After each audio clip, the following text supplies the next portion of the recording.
Olá, esse é o canal Exercícios de Criação Literária e esse é o 5º vídeo sobre escrever um romance. E hoje eu vou falar sobre ação interna e ação externa.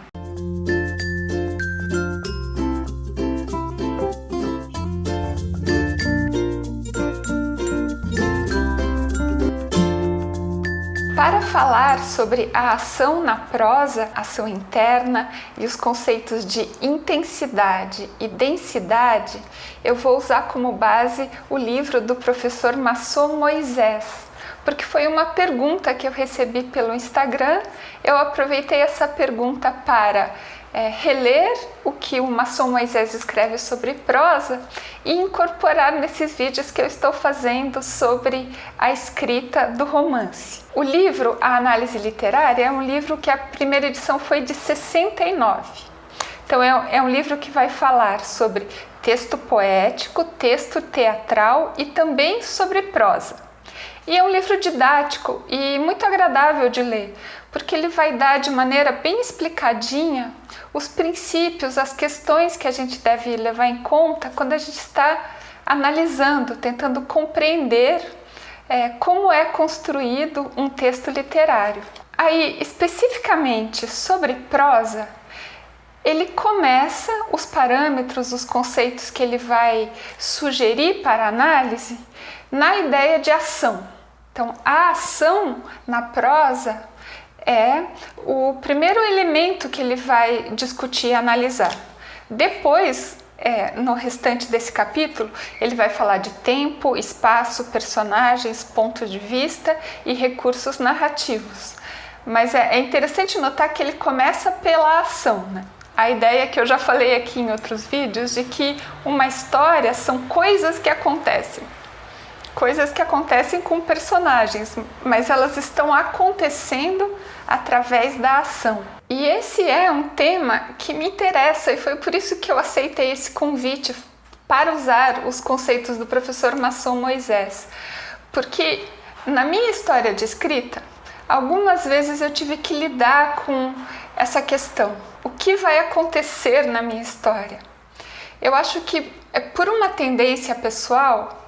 Quando eu começo a escrever, eu penso mais na personagem, nos sonhos, no universo, em tudo que está relacionado com o imaginário da personagem. Para mim, os acontecimentos, o que vai acontecer uma coisa depois da outra, é secundário. Eu não começo a pensar nisso logo de cara. Isso leva, às vezes, para textos mais parados, digamos assim, mais introspectivos, mais digressivos.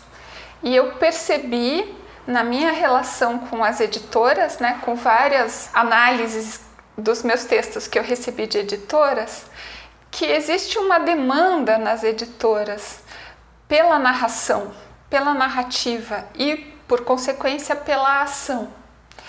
Então, é sempre algo que eu preciso prestar atenção. Eu não posso exagerar na digressão, eu não posso exagerar, digamos assim, nas caraminholas. Eu tenho que fazer a história acontecer. É claro que existem muitos estilos de livros, estilos de escrita que os escritores podem usar. O próprio Masson Moisés, ele vai falar de romance extrospectivo, romances em que a ação está para fora, ação externa.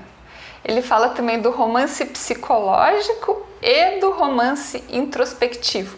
Daqui a pouco eu vou falar um pouco sobre isso.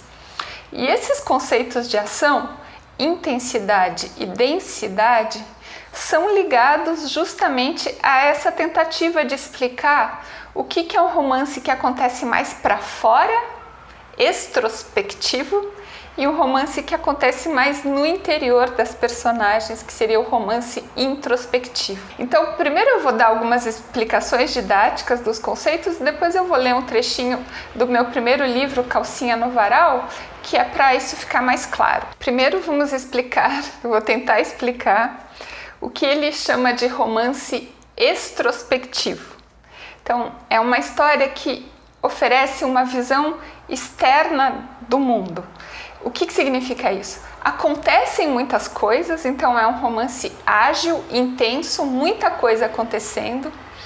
Porém, esse mundo que a gente vê, ele vai ser mostrado de uma maneira superficial, não muito profunda, que ele chama às vezes de esquemática. O que ele chama de romance psicológico, ele já vai ter um foco com um pouco mais de profundidade nos personagens. Ele diz que de toda maneira o romance é psicológico, porque o romance se concentra no personagem. Então a psicologia é uma base, mas que o romance psicológico, ele coloca os dramas do personagem ainda na área de consciência, que é o que o personagem consegue pensar e ele sabe que está acontecendo internamente. Enquanto que o romance introspectivo, ele teria uma profundidade maior, porque ele invadiria a subconsciência e a inconsciência. Então aqui, lendo as palavras do professor Massot, ele vai investigar o mundo da memória, dos sonhos, dos devaneios, os monólogos interiores, os lapsos de linguagem, as associações involuntárias. Essas classificações são do professor Massot Moisés. Não se assustem se eu estou colocando muitos conceitos de uma vez. Primeiro eu vou falar a definição dos conceitos, depois no exemplo acho que vai ficar mais fácil de explicar.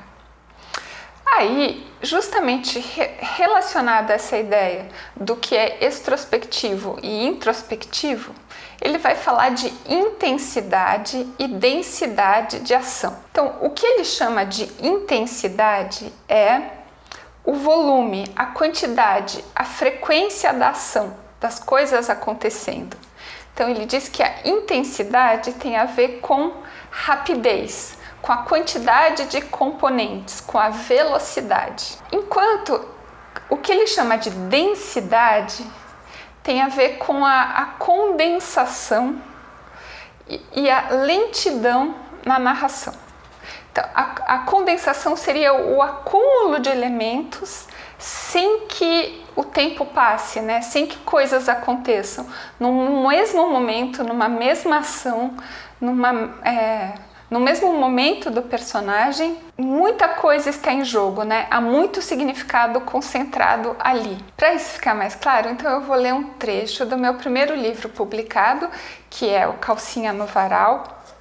Eu poderia dizer que dos livros que eu escrevi, esse seria o mais extrospectivo, né? Porque tem muita coisa acontecendo. E então a personagem principal, a Juliana, ela tem um namorado, que é o Fabrício. E muita coisa acontece nesse namoro, né? Eles se conhecem no bandejão na faculdade, eles discutem, tem um desentendimento, depois eles fazem as pazes no festival de cinema, aparece uma rival e a relação deles vai se complicando. Então, do ponto de vista do que é externo, né, do que está acontecendo corporeamente no mundo real, no mundo concreto, tem bastante coisa acontecendo. O livro também, ele tem uma ação interna que é um pouco subconsciente, que é em relação a Isabela, que é a melhor amiga da narradora. Essa ação interna vai ser revelada no final do livro, que é o interesse amoroso, o interesse erótico da narradora pela sua amiga Isabela. Porém, no início, a narradora ela não tem consciência desse interesse.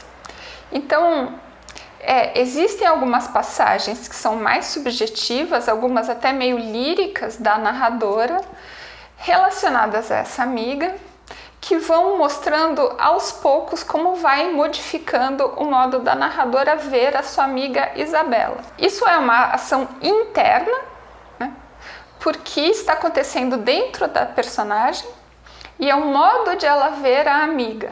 Então, quando a gente diz que a personagem está se transformando, mudando o jeito dela ver uma certa coisa, então algo acontece dentro dela, por isso que a gente chama de uma ação interna. Para dar um exemplo sobre a questão de intensidade e densidade, eu separei aqui um trechinho do capítulo 1. O capítulo se chama Fria e Sem Coração. A personagem está começando a faculdade e ela acabou de conhecer no bandejão, né, que é o refeitório da faculdade, um rapaz que é um outro estudante, que é o Fabrício. Eles não se conheciam, se conhecem durante o almoço e vão para o dormitório onde o Fabrício mora, porque ele mora nos alojamentos da própria faculdade. Então eles estão lá, eles fumam um baseado e daí tem um parágrafo que diz assim: nos meus primeiros baratos eu tinha um delírio de me sentir inserida. Tem algumas aspas, né? Me sentir inserida. Eu ficava pensando que havia uma categoria especial no mundo das pessoas que tinham sacado, e essas pessoas se reconheciam umas às outras. O que definia as pessoas especiais, entre aspas, não era uma característica física como a magreza, o cabelo loiro, as roupas certas, e sim o olhar de quem sacou tudo, um olhar que só quem tinha sacado podia identificar no outro. Então ficamos lá no apartamento, eu e o doidão, eu olhando para ele e imaginando se ele tinha sacado, se o olhar dele respondia que ele tinha sacado o que eu tinha sacado e por aí. E nessas rolou umas coisas loucas. A gente foi para o chuveiro, ficamos nos ensaboando e nos esfregando pelados. Eu apoiava os peitos na parede e mexia minha bunda arrebitando. E ele se abaixava e me cobria e ficamos um tempão assim. E a única coisa que eu me lembro depois é que acordei no fim da tarde, tirei umas melecas secas da barriga e segui para a casa da Isabela. Bem, então esse é um parágrafo. Nessa quarentena eu estou sem meus livros, então eu não estou com a edição do livro aqui, eu copiei nesse caderno. Bem, então o que eu queria contar aqui para vocês? Então primeiro, vejam até que eu marquei aqui um trecho em amarelo e um trecho em verde. A parte que eu marquei em amarelo é a ação interna, que diz assim: então ficamos lá no apartamento, eu e o doidão, eu olhando para ele, imaginando se ele tinha sacado, se o olhar dele respondia que ele tinha sacado, que eu tinha sacado e por aí. Então por que a gente diz que isso é uma ação interna? Porque nesse momento, né, a narração está lá grudada com a personagem, naquele momento que a personagem está no dormitório desse rapaz e ela está caraminholando isso, né? Ela está lá no apartamento imaginando o que ele está pensando, ela pensando no que ele está pensando, etc. Então, essa frase está toda acontecendo dentro da mente da personagem naquele momento da história. O que a gente tem aqui de ação externa? Foi uma parte que eu marquei em verde, que é a frase que diz: e nessas rolou umas coisas loucas, probleminha aqui de concordância, né? Mas afinal ela fala com gírias. Então nessas rolou umas coisas loucas. A gente foi para o chuveiro, ficamos nos ensaboando, nos esfregando. Eu apoiava o peito na parede, mexia a bunda, ele se abaixava. Ficamos um tempão assim. A única coisa que eu lembro depois é que acordei no fim da tarde, tirei umas melecas secas da barriga e segui para a casa da Isabela. Então isso é uma ação externa, porque tudo isso é visual, corpóreo, concreto, material e acontece no mundo externo. Eles entraram no chuveiro, pegaram o sabonete e se ensaboaram, ficaram se esfregando, ela apoiava o peito na parede, ele se abaixava, depois ela acorda, ela tira melecas da barriga, ela segue para casa. Tudo isso é feito no espaço, né? Coisas que a gente faz com o corpo, que acontecem, são visíveis. Se a gente ligasse uma câmera, daria para gravar. Então isso é uma ação externa. Então nesse parágrafo a gente tem um trecho que é uma ação interna e o outro trecho é uma ação externa. Veja que nesses dois momentos a gente está lá naquele momento na história, naquela cena no apartamento em que estão os dois personagens. Agora, o que é essas primeiras linhas? Porque não é aqui que o parágrafo começa, né? O parágrafo começa falando: nos meus primeiros baratos eu tinha um delírio de me sentir inserida, eu ficava pensando numa categoria especial de pessoas no mundo que tinham sacado, e quem tinha sacado, quem não tinha sacado, etc. Essa digressão toda, né, que é uma digressão? A narradora está teorizando, ela está tecendo considerações, interpretando, pensando sobre algo que acontecia com ela nessa época, não só nesse momento da história. Então, como ela está falando, eu ficava pensando, etc., abarca um tempo longo da vida dela, não só esse momento da cena que ela está no quarto do Fabrício. Essa consideração, talvez essa personagem não tivesse consciência com essa clareza na época. Quem está dizendo isso é a narradora que está contando essa história um tempo depois. Essa digressão não é ação, nada está acontecendo, é uma explicação, uma teorização, uma contextualização, uma reflexão, qualquer palavra abstrata que vocês queiram, mas não é ação, né? É um pensamento sobre a ação, mas não é ação. Ao começar esse parágrafo, metade do parágrafo é usado com essa digressão e só as últimas linhas são usadas com ação externa. Então a gente poderia dizer que ao colocar essa reflexão ali, nós estamos aumentando a densidade da ação, certo? Porque o tempo da narração, ele é suspendido, digamos assim, para refletir. Então, quando você gasta mais linhas, né, gasta mais palavras, gasta mais texto, sem seguir a ação em frente, mas refletindo sobre a ação que está acontecendo, você está aumentando a densidade. Você está colocando mais conteúdo, mais significado sem avançar a ação, sem ter mais quantidade de ação, sem ter mais velocidade. Você para, você reflete, então você aumenta a densidade. E quando você dispara a ação, solta os acontecimentos, então a última frase que ela fala, ficamos nos ensaboando, nos esfregando, etc, etc. Ali você aumenta a intensidade. É intenso, mais forte, mais coisas acontecendo, mais velocidade, segundo os conceitos do Masson Moisés. Agora, talvez vocês se perguntem, né, quem não tem o hábito, ou quem não vem de curso de letras, que não tem o hábito de fazer análise literária, para que serve uma análise literária de um texto pronto? Ela serve para você observar melhor o texto, né? Fazer uma leitura atenta e conhecer melhor como aquele texto foi construído. Depois de fazer a análise, é que você vai poder, talvez, se você quiser, fazer uma interpretação do significado daquele texto, levando em conta o conjunto de tudo que acontece. Aqui eu fiz como se fosse uma microanálise, né? Eu peguei só um pedacinho. E quem quisesse fazer uma interpretação do texto completo teria que levar em conta os recursos que aparecem em todo o texto e ver o que isso revela sobre o tema, o estilo do autor, outras coisas que se queira interpretar. Para o escritor, na criação, eu também considero importante compreender qual é a diferença, né? Quando você está escrevendo ação, coisas físicas acontecendo, ação externa. Quando você está entrando na mente, no imaginário do personagem, o que seria a ação interna. E quando você está fazendo reflexões, pensamentos, digressões, que seria quando se aumenta a densidade. Por que é importante conhecer isso? Bem, primeiro, tem uma relação com o leitor. Como eu falei, a maioria dos leitores vai ler com mais facilidade. Isso não significa ser uma pessoa mais culta ou menos culta.